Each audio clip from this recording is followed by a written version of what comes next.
Hey guys, welcome back. This is Dr. Anime here. I'm going to be doing a live reaction to My Hero Academia, Chapter 304.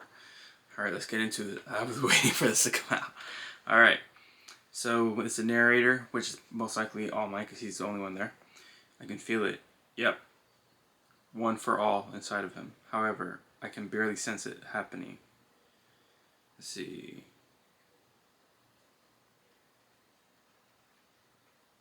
So it's Deku's thinking, like it's a narration, but and it's all black right now. So he's like inside of his own mind, and he's over here thinking what happened to everyone, and then he's thinking of different names like Eraserhead, Rocklock, Kachan, like Ida, like different names. All right, and then it's all of the predecessors, like sitting down on like king, like a throne, like chair, and they're all like, "We need to talk to you before you wake up." All right, that one looks like he's the first holder. Wait, who is it? Is that both? That's All Mights, right? 1, 2, 3, 4, 5, 6, 7, 8. Yeah, that's supposed to be All Might. He goes, "All for one successors in a vision again." Let's see. All right, so they're like, it looks like we have a bit of time here. Okay. Alright, so they were only able to communicate with him before when he was mentally shaking. Like something shook him to his core. Alright, in the last 4 months, my power, one for all, has been growing exponentially. And then it's like an orb type thing, and then there's like seven, like 7 stars glowing. Wait, yeah, 7. And with the increase in capabilities, profiles of the previous holders of One for All were copied and pasted. And over time, we were able to communicate with one another as well. Oh, okay. So that would be like their abilities as well. Okay, so they're able to communicate easier because All for One attempted to force himself inside of their domain, which allowed, like, I guess weakened it to a point to where they could communicate to him, to Deku now. Deku has a mouth. He's like, I would do the talking. Alright, so this is the 4th user of One for All. Previous battle brought forth his power through your will. Danger sense. He goes, you scared me there. He's like, I was alerted to be alert to your alertness manifest. What? It was old age? His cause of death was old age. In layman terms, One for All is no longer able to be held by a regular person. So is 40 the cutoff limit? So Deku has until he's 40 before he dies? Is that what they're saying? What? What? What? Deku's like, huh? Alright, so the 4th user held All for One the longest. I mean, not All for One. One for All. Sorry. I don't know what I was thinking. He held One for All the longest out of all of them. For those 18 years, I evaded All for One while training this power. Oh, okay. So the power itself, like as a whole, wasn't strong enough to contend with All for One. So he trained and nurtured the power to make it grow so that the next holder would be even stronger. And in my final years, the quirk broke my body. Whoa. It meant that One for All will slowly but surely burn away the life force of any one of its holders.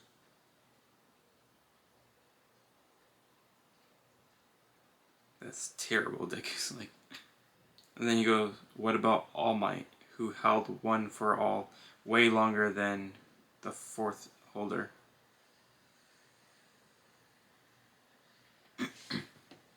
And then he goes, that's the thing we're trying to say. Yagi thought that the incongruency in lifespan had to do with some invisible limits to the load of each of us could take on. I didn't have for long, and I died fighting, so there wasn't a lot to compare to it.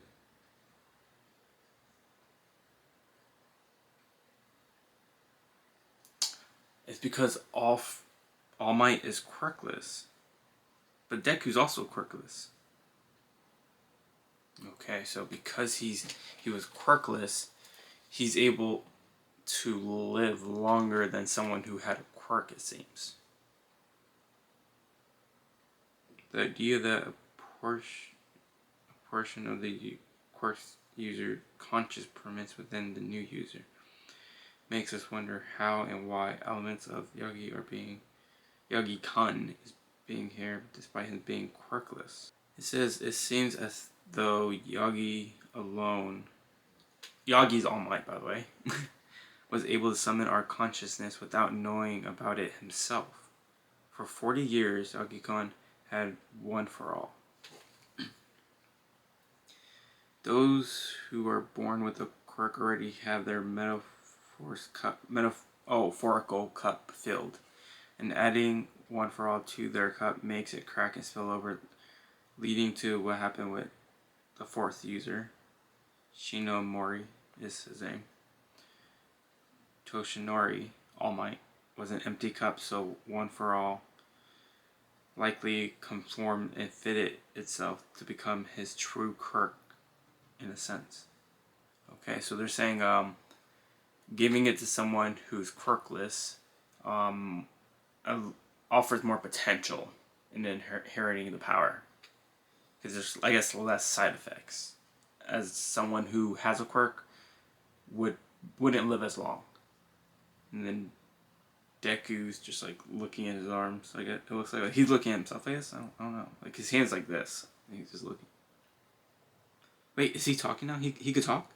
In summary, we cannot risk passing this quirk on to normal people already blessed with quirks of their own. No, I don't know if that's him talking or not. It looked like it's one from him. Oh no, it is him. That one for all needs to be given out cautiously. That's what you're saying. With each generation, quirkless people have become more and more infrequent, which means potential applicants are limited. Ooh, so he's the first user is pretty much saying it's a miracle that it was given to Deku at all, which is true because All Might was going to give it to Mario. Perhaps they could have prevented the deaths of more people, which that looks like Night Eye from like his back, and then it shows All Might out right there. Ooh, they're saying that you may be the last successor of One for All. Me, the last. What? And then Nana Shimura, All Might's master, teacher, who gave him the power, is like, are you able to kill Shigaraki Tomura for me? Dang, she can just ask Deku that? Oh my gosh, Deku doesn't want to kill though. He wants to save everyone. Like, even like foreshadowed that like before, like he wants to save Shigaraki. Wow, that's a lot of information.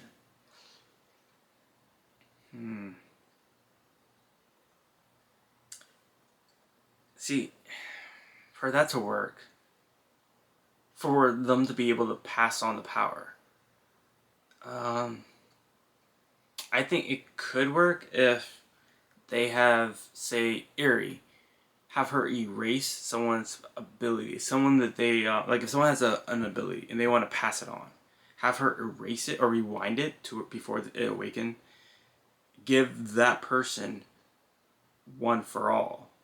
So now that they're quirkless at this point, they would then be able to hold the power. But that won't be an everlasting thing. That would just allow at least one more person to have it. Unless someone else has her power. Unless, well, they could create more bullets. And just have that stockpiled. But they don't want to do it to where it will hurt her. So that's the thing. They would have to at least stockpile a good amount and inject it into someone to where, because I think the new ones made it to where it will be permanently negates that person's power, and because they had a cure for the, but they had a cure for it too, so it's probably not permanent. But if they have that, they could still make more successors, but they're probably gonna do something to where that won't be an option for them. Either that or have someone with all for one ability to where they could take the power permanently. So that's the only other option. Those two are the only options I could think of, besides someone just being born without a quirk. Oh, dang. I don't know what's going to happen after this. Let me know what you thought of this chapter. Like, subscribe, and I'll catch you guys next time. This is getting crazy.